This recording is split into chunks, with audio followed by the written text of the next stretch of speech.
हरिओम भक्तों, मैं हरिप्रिया अपने YouTube चैनल में आपका हार्दिक स्वागत करती हूँ। प्रिय भक्तों, सोमवार का व्रत अत्यंत कल्याणकारी है। तो आइए सबसे पहले हम ये जानेंगे कि सोमवार व्रत को करने की क्या विधि है एवं यह व्रत करने से हमें क्या लाभ होता है। सोमवार का व्रत भगवान भोलेनाथ और माता पार्वती से संबंधित है। सोमवार का व्रत साधारणतया दिन के तीसरे प्रहर तक होता है। सोमवार के दिन प्रातः जल्दी उठकर स्नानादि कर्म से निवृत्त होकर हाथ में जल लेकर सोमवार के व्रत का संकल्प लेते हुए और अपनी मनोकामना कहते हुए ये कहना चाहिए कि हे महादेव, इस मनोकामना हेतु मैंने सोमवार का व्रत रखा है, कृपया आप इसे पूर्ण करें और मुझ पे प्रसन्न होवें।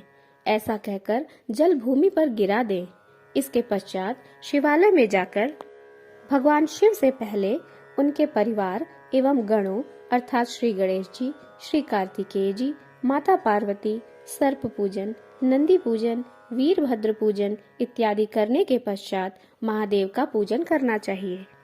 सुगंधित पुष्प, धूप, दीप, चंदन, रोली, अक्षत, ऋतुफल, पंचामृत, गंगा जल, बिल्व पत्र इत्यादि से महादेव का विधिवत पूजन करें और जो भी पाठ, चालीसा या स्तोत्र आप करना चाहते हैं वो आप कर सकते हैं।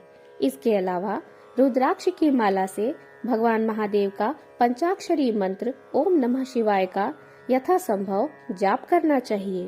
पूजन के अंत में महादेव की आरती अवश्य करें, क्योंकि आरती करने से पूजा में जो भी त्रुटि हुई हो उसका दोष नहीं लगता।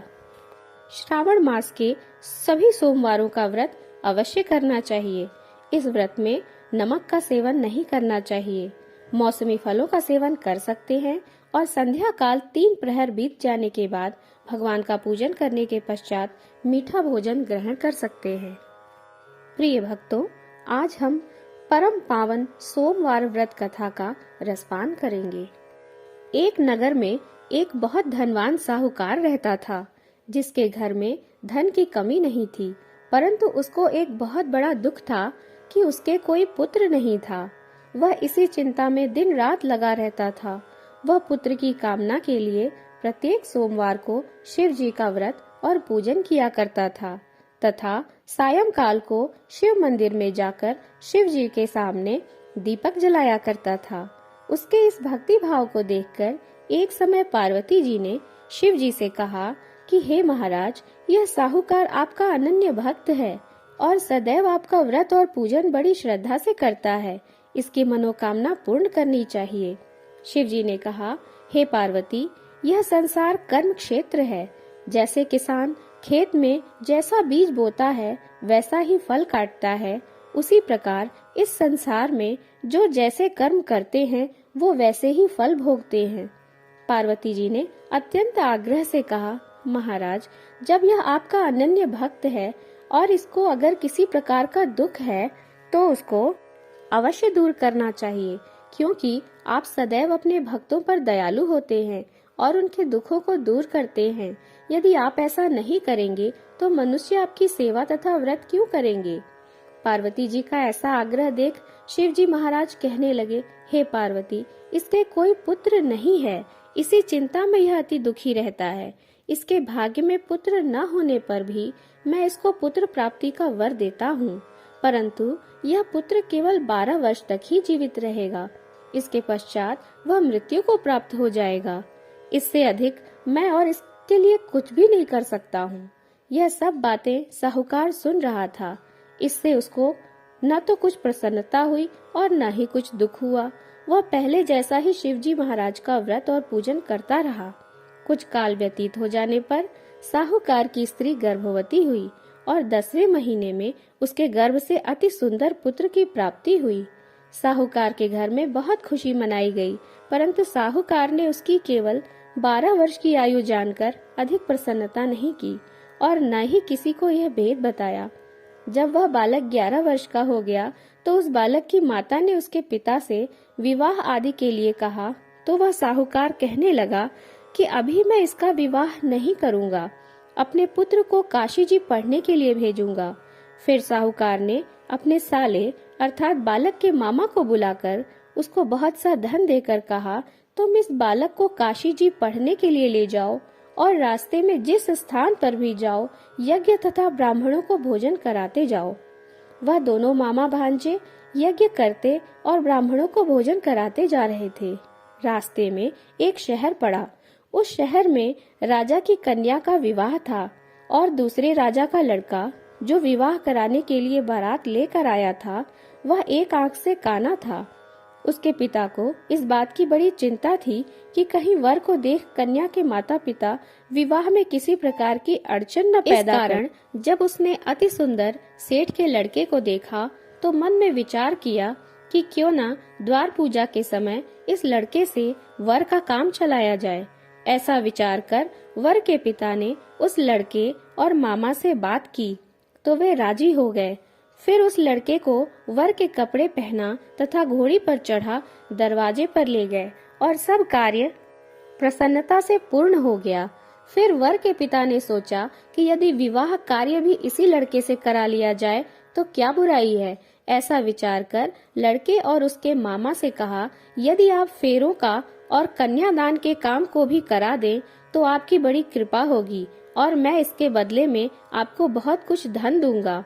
तो उन्होंने स्वीकार कर लिया और विवाह कार्य भी बहुत अच्छी तरह से संपन्न हो गया। परंतु जिस समय लड़का जाने लगा तो उसने राजकुमारी की चुनरी के पल्ले पर लिख दिया कि तुम्हारा विवाह तो मेरे साथ हुआ है, परंतु जिस राजकुमार के साथ तुमको भेजेंगे वह एक आंख का काना है और मैं काशी जी पढ़ने जा रहा हूँ। लड़के के जाने के पश्चात उस राजकुमारी ने जब अपनी चुंदरी पर ऐसा लिखा हुआ पाया तो उसने राजकुमार के साथ जाने से मना कर दिया और कहा कि यह मेरा पति नहीं है, मेरा विवाह इसके साथ नहीं हुआ है, वह तो काशी जी पढ़ने गया है।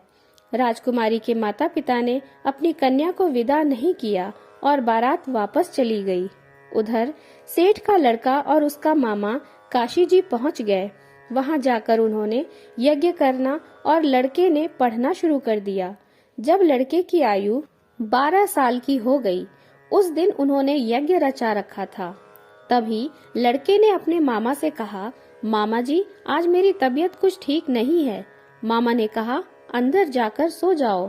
लड़का अंदर जाकर सो गया और थोड़ी देर में उसके प्राण निकल गए। जब उसके मामा ने आकर देखा तो वह मरा पड़ा था। उसको बड़ा दुख हुआ और उसने सोचा कि अगर मैं अभी रोना पीटना मचा दूंगा तो यज्ञ का कार्य अधूरा रह जाएगा। अतः उसने जल्दी से यज्ञ का कार्य समाप्त कर ब्राह्मणों के जाने के बाद रोना आरंभ किया। संयोगवश उसी समय शिव पार्वती जी उधर से जा रहे थे। जब उन्होंने जोर जोर से रोने की आवाज सुनी तो माता पार्वती कहने लगी, महाराज कोई दुखिया रो रहा है, इसके कष्ट को दूर कीजिए। जब शिव पार्वती ने पास जाकर देखा तो वहाँ एक लड़का मरा पड़ा था। पार्वती जी कहने लगी, महाराज यह तो उसी सेठ का लड़का है जो आपके वरदान से हुआ था। शिव जी कहने लगे, हे पार्वती इसकी आयु इतनी ही थी, वह यह भोग चुका। तब पार्वती जी ने कहा, हे महाराज इस बालक को और आयु दो, नहीं तो इसके माता पिता तड़प तड़प कर मर जाएंगे। पार्वती जी के बार बार आग्रह करने पर शिव जी ने उसको जीवन वरदान दिया और शिव जी महाराज की कृपा से लड़का जीवित हो गया। शिव जी और पार्वती जी कैलाश पर्वत को चले गए। तब वह लड़का और मामा उसी प्रकार यज्ञ करते तथा ब्राह्मणों को भोजन कराते अपने घर की ओर चल पड़े। रास्ते में उसी शहर में आए जहां उसका विवाह हुआ था।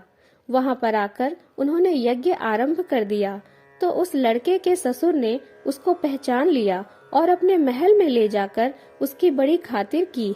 साथ ही साथ बहुत से दास दासियों सहित आदर पूर्वक लड़की और जमाई को विदा किया।